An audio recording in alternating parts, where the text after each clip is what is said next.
తాకట్లో ఉన్న మీ బంగారాన్ని విడిపించి ఆ రోజు ఆన్లైన్ రేటుకి కొంటాం. Sharma gold company.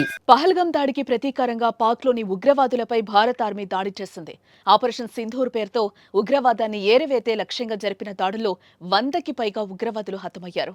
వేలాది ఉగ్రస్థావరాలు ధ్వంసమయ్యాయి. అయితే తాజాగా ఆపరేషన్ సింధూర్లో మృతి చెందిన ఉగ్రవాదులకు పాక్లో అంత్యక్రియలు నిర్వహించారు. ఈ అంత్యక్రియలకు పాక్ ఆర్మీ అధికారులు హాజరయ్యారు. పాక్ ఆర్మీ సిబ్బందితో పాటు ఉగ్రవాది హఫీజ్ అబ్దుల్ రవూఫ్ కూడా అంత్యక్రియలు హాజరైన దృశ్యాలు సోషల్ మీడియాలో వైరల్గా మారాయి.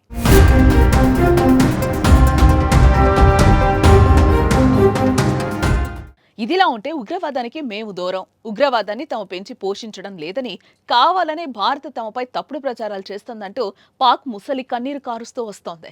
అయితే మరి ఇప్పుడు ఉగ్రవాదుల అంత్యక్రియలకు హాజరైన దృశ్యాలు వైరల్ కావడంతో పాక్ను ప్రపంచ దేశాలు ప్రశ్నిస్తున్నాయి. ఉగ్రవాదాన్ని పాక్ పెంచి పోషించకపోతే ఉగ్రవాదుల అంత్యక్రియలకు మోస్ట్ టెర్రరిస్ట్తో కలిసి ఎందుకు వెళ్లాల్సి వచ్చిందంటూ ప్రశ్నల వర్షం కురిపిస్తున్నాయి.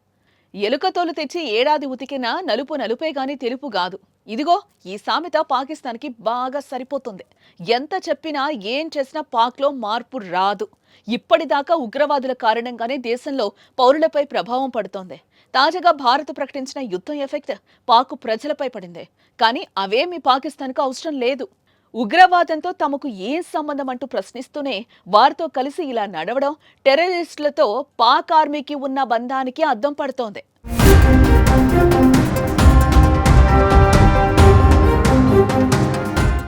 మరోవైపు ఉగ్రవాదుల అంత్యక్రియలో ఉగ్రవాదుల తండ్రి చేసిన వ్యాఖ్యలు వైరల్గా మారాయి. యుద్ధంలో నా 2 కొడుకులు చనిపోయారని, తనకు ఇంకా కొడుకులుంటే లష్కరే తోయిబాలోకే పంపించేవాణ్ణి అంటూ ఘాటు వ్యాఖ్యలే చేశాడు. ప్రస్తుతం ఉగ్రవాదులు తండ్రి చేసిన వ్యాఖ్యలు వైరల్గా మారాయి. దీన్ని బట్టి చూస్తే అర్థమవుతుంది పాకిస్తాన్ ఉగ్రవాదులను ఎంత పోషిస్తోందో.